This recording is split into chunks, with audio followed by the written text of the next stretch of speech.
Hello bachon, let's read the question. So the question says, in the given reaction where phenol reacts with bromine in carbon disulfide and in bromine water, and the respective compounds formed are X and Y. So what is X and Y in the above reaction? तो हमें इस question में ये बताना है कि जो X और Y हमें कंपाउंड्स बना रखे हैं ये आखिर हैं क्या। तो इस क्वेश्चन का जो की कंसेप्ट होगा हमारा वो हो जाएगा कि हमें पता होना चाहिए कि एक ही रिएक्शन डिफरेंट कंडीशंस में कैसे वर्क करता है, यानी रिएक्शन इन डिफरेंट कंडीशंस, यानी हमें एक रिएक्शन डिफरेंट कंडीशंस में कैसे वर्क कर रहा है इसका आइडिया होना चाहिए। ठीक, तो अब हम यहाँ देखते हैं पहली बार के लिए जब एक्स कंपाउंड बन रहा है हमारा, तो हमने यहाँ फिनॉल लिया। जब फिनॉल हमारा रिएक्ट करता है ब्रोमीन इन कार्बन डाइसल्फाइड के साथ, तो ये कार्बन डाइसल्फाइड जो होता है हमारा ये एक नॉन पोलर सॉल्वेंट होता है।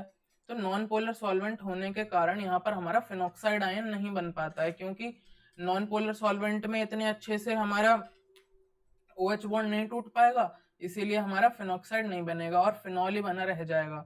और हम जानते हैं कि जो फिनॉल होता है हमारा वो फिनॉक्साइड आयन से कम रिएक्टिव होता है, क्योंकि जो हमारा फिनॉक्साइड आयन होता है उसमें ज़्यादा हमारी रेजोनेंस दिखती है। तो यहाँ पर हमारा बन जाएगा मोनोब्रोमो कंपाउंड, यानी यहाँ पर मोनोब्रोमिनेशन हो जाएगा और हमारा पैराब्रोमो फिनॉल बन जाएगा। अब हम इसका जो डिफरेंट कंडीशंस की बात कर रहे हैं वो हम थोड़ा ध्यान से समझ लेते हैं। जैसे हमारा फिनॉल वर्सेस फिनॉक्साइड का यहाँ पर चक्कर है कि ये हमारा फिनॉल है और ये हमारा फिनॉक्साइड है। तो इन दोनों में से जो ज्यादा स्टेबल होगा, यानी जो इतना ज्यादा स्टेबल होगा, तो जो जितना ज्यादा स्टेबल होगा वो उतने ज्यादा ब्रोमीन्स को अपने पास खींच लेगा इलेक्ट्रोफाइल की फॉर्म में और हमारा अपने आप ट्राइब्रोमो प्रोडक्ट बन जाएगा। तो अब हम देख सकते हैं कि जो हमारा फिनॉल होता है ना, जब हम फिनॉल का रेजोनेटिंग स्ट्रक्चर बनाते हैं तो ध्यान रखने की बात है कि इसका जो लोन पेयर होता है वो डबल बॉन्ड में कन्वर्ट होता है और हमारे ऑक्सीजन के ऊपर पॉजिटिव चार्ज आ जाता है। बल्कि फिनॉक्साइड आयन में जब हमारा नेगेटिव चार्ज डबल बॉन्ड में कन्वर्ट होता है तो हमारा ऑक्सीजन न्यूट्रल हो जाता है। तो अब आप ये बताओ कि ऑक्सीजन न्यूट्रल ज्यादा स्टेबल है या फिर हमारा ऑक्सीजन पे पॉजिटिव ज्यादा स्टेबल है, ऑक्सीजन पॉजिटिव चार्ज ज्यादा स्टेबल है। तो आप कहोगे कि ऑक्सीजन पे तो न्यूट्रल ऑक्सीजन ज्यादा स्टेबल होना चाहिए, क्योंकि ऑक्सीजन तो इलेक्ट्रोनेगेटिव एलिमेंट है, उस पर पॉजिटिव चार्ज अच्छा थोड़ी लगेगा। तो हाँ, ये बिल्कुल सही बात है कि ऑक्सीजन न्यूट्रल ज्यादा अच्छा लगता है।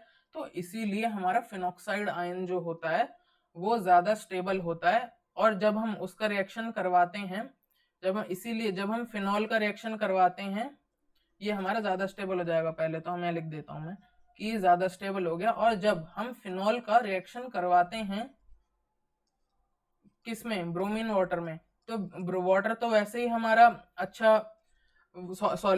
हमारा सॉल्वेंट होता है जिसका डाइलेक्ट्रिक कांस्टेंट भी हाई होता है, तो वो OH बॉन्ड को तोड़ देगा आसानी से और फिनॉक्साइड आयन बना देगा।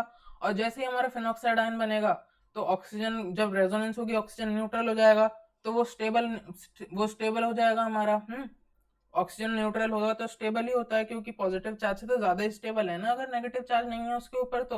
तो इसीलिए यहाँ पर हमारा ट्राई सब्सटीट्यूटेड प्रोडक्ट बन जाता है, जहां पर 3 ब्रोमीन के मॉलिक्यूल लग जाते हैं हमारे, दोनों ऑर्थो पोजीशन पर लग जाता है और हमारा पैरा पोजीशन पर भी लग जाता है। तो ये बन जाता है हमारा प्रोडक्ट।